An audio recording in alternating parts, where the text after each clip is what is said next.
वीलों का आगाज़ करते हैं और यहाँ पर आपको बताते हैं बुशरा बीबी के साबिक शौहर खावर मानिका ने निजी चैनल को जो है इंटरव्यू दिया है। शज़ेब खानज़ादा को जो है एक इंटरव्यू दिया गया है जिसमें उन्होंने साबिक खतून अव्वल और साबिक वज़ीर आज़म इमरान खान पर घटिया इल्ज़ामात लगाए हैं। बुशरा बीबी के साबिक शौहर खावर मानिका ने निजी टीवी को इंटरव्यू देते हुए कहा कि साबिक वज़ीर आज़म इमरान खान ने पिंकी पीरनी को बाकायदा मुर्शद बनाया और घर में आना जाना शुरू हो गया।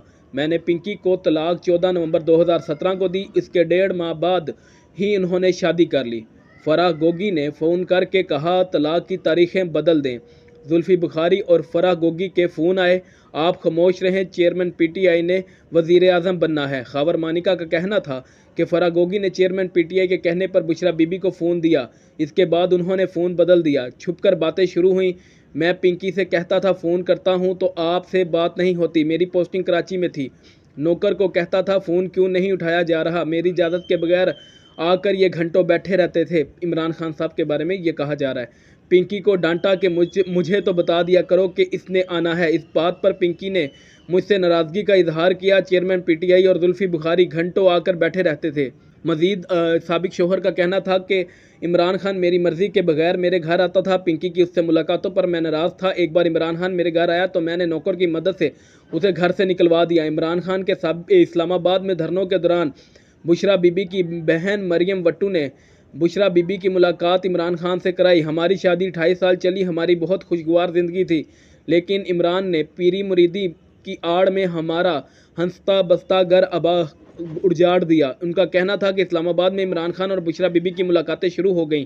मेरी वालदा कहती थी कि इमरान खान अच्छा आदमी नहीं, इसे घर में ना आने दिया करो। रात के वक्त दोनों की फ़ोन पर लंबी लंबी बातें होने लगीं। फराह गोगी ने इमरान खान के कहने पर उन्हें खुफिया फ़ोन नंबर फराहम किए। उनकी मोबाइल फ़ोन पर छुपकर बातें होने लगीं। जी, ये घटिया इल्ज़ामात जो थे वो लगाए थे साबिक खतून अव्वल के साबिक शौहर ने, बुशरा बीबी के साबिक शौहर ने। और इसका जो है इसको लेकर देकर मुल्क भर में जो है एक मुश्किल सूरत हाल है। पाकिस्तान तहरीक इंसाफ और दीगर जो आज़ाद ख्याल लोग हैं वो इसको आड़े हाथों ले रहे हैं। किसी की निजी ज़िंदगी पर होने वाली गुफ्तगू को जो है नाजायज़ तस्वुर किया जाता है, गलत तस्वुर किया जा रहा है। बारहा इस पर तनकीद की जाती रही है, मगर चस्का तो चस्का है, वो लगा रहेगा। इसके अलावा जो आज दिन भर की सबसे अहम तरीन खबर थी वो ये थी कि साइफर केस में इस्लामाबाद हाई कोर्ट ने इमरान खान के खिलाफ 29 अगस्त के जेल ट्रायल के फैसले को गैर कानूनी करार दे दिया। इस्लामाबाद हाई कोर्ट ने साबिक वज़ीर आज़म इमरान खान की तरफ से साइफर मुकदमे की समाअत अडयाला जेल में होने से मुतल्लिक दायर की गई इंट्रा कोर्ट अपील मंजूर करते हुए इस मुकदमे का जेल में होने वाले ट्रायल से मुतल्लिक 29 अगस्त को जारी होने वाला नोटिफिकेशन कालअदम करार दे दिया। जस्टिस मियां गुल हसन औरंगज़ेब की सरबराही में 2 रुकनी बेंच ने इमरान खान की इस इंट्रा कोर्ट अपील पर मुख्तसर फैसला सुनाते हुए कहा कि जेल ट्रायल से मुतल्लिक नवंबर को जारी होने वाले नोटिफिकेशन का इतलाक माजी में इस मुकदमे से मुतल्लिक होने वाली अदालती कार्रवाई पर नहीं होता। वाज़ेह रहे कि वफाकी हुकूमत से मंजूरी के बाद वफाकी हुकूमत ने सिक्योरिटी खदशात की बुनियाद पर इमरान खान और साबिक वज़ीर ख़ारजा शाह महमूद कुरैशी के खिलाफ साइफर मुकदमे की समाअत अडयाला जेल में करने की मंजूरी दी थी। अदालत ने अपने मुख्तसर फैसले में कहा कि गैर मामूली हालात में किसी भी मुकदमे का ट्रायल जेल में किया जा सकता है, लेकिन इसके लिए कानूनी तकाज़े पूरे करना ज़रूरी है।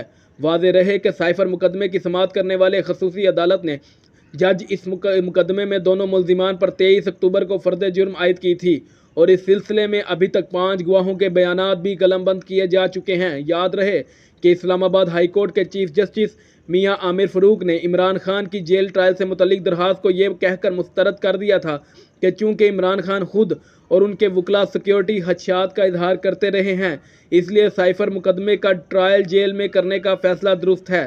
चीफ जस्टिस ने अपने हुक्म में यह भी कहा था कि इस मुकदमे की समाअत करने वाले जज इसको ओपन कोर्ट डिक्लेयर करे और मुल्ज़िमान के रिश्तेदारों को भी कमरे अदालत तक रसाई दे।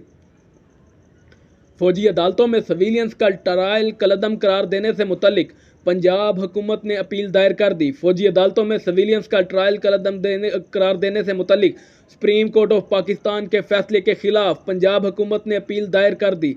एडवोकेट जनरल पंजाब की जानिब से दायर करदा अपील में सुप्रीम कोर्ट ऑफ पाकिस्तान के फौजी अदालतों से मुतल्लिक फैसले को कलअदम करार देने की इस्तदा की गई है। अपील में मौक़िफ़ अपनाया गया है कि फ़ौजी अदालतों का इख्तियार मामला आर्टिकल 199 के तहत हाई कोर्ट में जाना चाहिए था। सुप्रीम कोर्ट ऑफ पाकिस्तान ने आर्टिकल 184(3) के तहत अपना आईनी दायरा इख्तियार इस्तेमाल किया। अपील के मुताबिक आइन और कानून के मुताबिक दीगर फ़ौरन मौजूद हों तो आर्टिकल 184(3) का दायरा इख्तियार इस्तेमाल नहीं किया जा सकता। सुप्रीम कोर्ट ऑफ पाकिस्तान का फैसला आइन, कानून और हक़ाइक़ के मुनाफी है। दरख्वास्त में कहा गया कि आर्मी एक्ट की तर्ज पर मुख्तलिफ अदालतें मुल्क भर में काम कर रही हैं। फ़ौजी अदालतें और आम अदालतें 1947 से काम कर रही हैं। फ़ौजी अदालतों में मुल्ज़िमान का ट्रायल कानून के मुताबिक चलाया जाता है। नवाज शरीफ की अल अज़ीज़ या एवनफील्ड रेफरेंसेस में सज़ा के खिलाफ अपीलों पर समाअत पीर तक मुलतवी, ज़रूरत पड़ी तो रोज़ाना की बुनियाद पर समाअत कर लेंगे। साबिक वज़ीर आज़म की अल अज़ीज़िया रेफरेंस केस में आज अदालत में पेशी थी। इस्लामाबाद हाई कोर्ट के अंदर वो पेश हुए। नवाज शरीफ के वकील आज़म नज़ीर तारड़ ने अदालत को बताया कि वो आज वहाँ एवनफील्ड रेफरेंस में सज़ा के खिलाफ अपील में दलाइल देना चाहेंगे, जिस पर चीफ जस्टिस आमिर फ़ारूक ने इस्तफसार किया कि आपको दलाइल के लिए कितना वक्त दरकार है। चीफ जस्टिस आमिर फ़ारूक ने मज़ीद कहा कि हमें केस के हक़ाइक़ से मुतल्लिक़ कुछ चीज़ें याद हैं, लेकिन आप हमें शुरू से लेकर चलें। याद रहे कि नवाज शरीफ गुज़िश्ता माह वतन वापस आने के बाद 23 अक्टूबर को सज़ा के खिलाफ अपीलों की बहाली के लिए इस्लामाबाद हाई कोर्ट में दरख्वास्त दायर कर चुके हैं। इस्लामाबाद हाई कोर्ट ने 19 अक्टूबर को एवनफील्ड और अल अज़ीज़िया रेफरेंस में नवाज शरीफ की हिफाजती ज़मानत की दरख्वास्त मंजूर करते हुए उन्हें वतन वापसी पर गिरफ्तार करने से रोक दिया था। दौरान समाअत आज़म नज़ीर ने अदालत को बताया कि हम समझते हैं कि हमें ज़्यादा से ज़्यादा 4 से 6 घंटे दरकार होंगे। चीफ जस्टिस ने नैब के वकील से इस्तफसार किया कि आपको दलाइल देने के लिए कितना वक्त दरकार होगा, तो नैब प्रोसिक्यूटर ने बताया कि हमें दलाइल के लिए तकरीबन आधा घंटा चाहिए होगा, जिस पर अदालत में कहकहे गूंज उठे। चीफ जस्टिस ने सवाल उठाया कि क्या हम इसका ये मतलब लें कि नैब ने कुछ नहीं कहना। चीफ जस्टिस आमिर फ़ारूक ने कहा कि हम आइंदा पीर से 12:30 बजे दलाइल शुरू करते हैं और 2-2.5 घंटे आपको सुनते हैं। आज़म नज़ीर तारड़ का कहना था कि हमारी इस्तदा है कि रोज़ाना की बुनियाद पर समाअत की जाए, चूँकि मामला 2018 और 2019 का है। हम यकीन दिलाते हैं कि अदालत का रत्ती बराबर वक्त भी ज़ाया नहीं करेंगे। चीफ जस्टिस ने कहा कि हम देख लेंगे, अगर ज़रूरत पड़ी तो रोज़ाना की बुनियाद पर समाअत कर लेंगे। इस केस के दिन हम रेगुलर डिवीज़न बेंच भी मनसूख कर देंगे। चीफ जस्टिस ने अमजद परवेज़ को हिदायत दी कि आप खुलासा तैयार करें और सर इसी पर रह कर दलाइल दें। जस्टिस मियां गुल हसन औरंगज़ेब और ने इस्तफसार किया कि अपील पर दलाइल कौन देंगे। इस पर आज़म नज़ीर तारड़ ने अदालत को बताया कि इस केस पर अमजद परवेज़ ही दलाइल देंगे, क्योंकि वो शुरू से कर रहे हैं। इस केस में ख्वाजा हारिस थे, मगर अब वो केस छोड़ चुके हैं।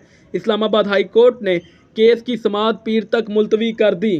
पाकिस्तान मुस्लिम लीग नून के कायद मियां मोहम्मद नवाज शरीफ ने पाकिस्तान तहरीक इंसाफ के चेयरमैन इमरान खान की अहलिया पर और उनके शोहर पर लगने वाले इल्ज़ामात की बुनियाद पर रद्दमल देते हुए इसका इजहार किया है कि नवाज शरीफ ने इस्लामाबाद हाई कोर्ट में मीडिया से मुख्तसर गुफ्तगू की। सहाफ़ी ने सवाल किया कि क्या आपने खावर मानिका का इंटरव्यू देखा है। उस पर उन्होंने जवाब दिया कि जी देखा है।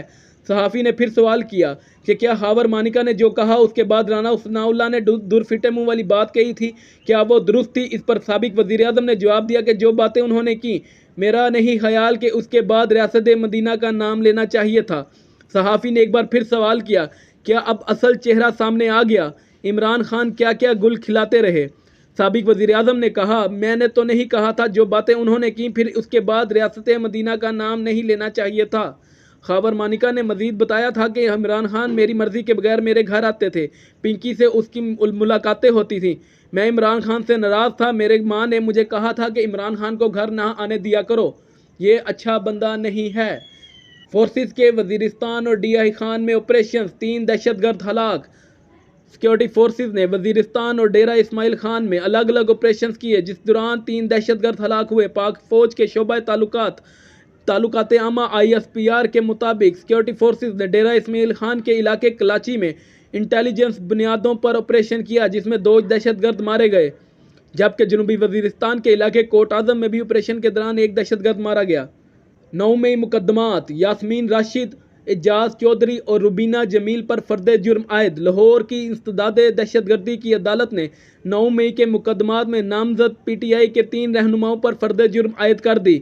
लाहौर की ATC की अदालत ने सानह 9 मई के मुकदमात की समाअत करते हुए, जिसमें अदालत ने साबिक वजीर सेहत डॉक्टर यास्मीन राशिद, सैनिटर एजाज चौधरी और रुबीना जमील साहिबा पर फर्द जुर्म आयद कर दी।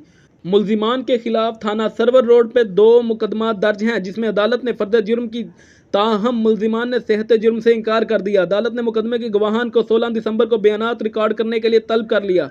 मुकदमे की गुज़िश्ता समात में मुल्जिमान को गुज़िश्ता समात पर चालान की कापियां तकसीम की गई थीं। भारत दुनिया में खवातीन के साथ जिनसी दरिंदगी में सर-ए-फ़हरिस्त। भारत आज भी दुनिया भर में खवातीन के साथ जिनसी दरिंदगी में सर-ए-फ़हरिस्त है। भारत में खवातीन हमेशा से ही जिनसी ज़्यादती और तशद्दुद का शिकार रही हैं। आलमी मीडिया की रिपोर्ट के मुताबिक साल 2023 में खवातीन के खिलाफ जिनसी जराइम में एक संगीन हद तक इजाफा पाया गया। 2023 अहमदाबाद शहर में 381 इस्मत दरी के वाक़यात रोनमा हुए। मोलेस्टेशन के 222 मुकदमात रजिस्टर्ड हुए। सरकारी रिपोर्ट के मुताबिक 18 से 30 साल की उम्र की खवातीन से सबसे ज़्यादा जिनसी दरिंदगी का शिकार हुई। भारतीय रियासत केरला के ज़िला अरनाकुलम में 5 साल की बच्ची को रेप के बाद कत्ल करके कचरे के ढेर में फेंक दिया गया था। वीलॉग के आखिर में मैं ये पैगाम देता चलूँ कि जिन दोस्तों ने अभी तक हमारा चैनल सब्सक्राइब नहीं किया, वो अगर चाहें तो चैनल को सब्सक्राइब कर सकते हैं। आपका बहुत शुक्रिया। पाकिस्तान जिंदाबाद।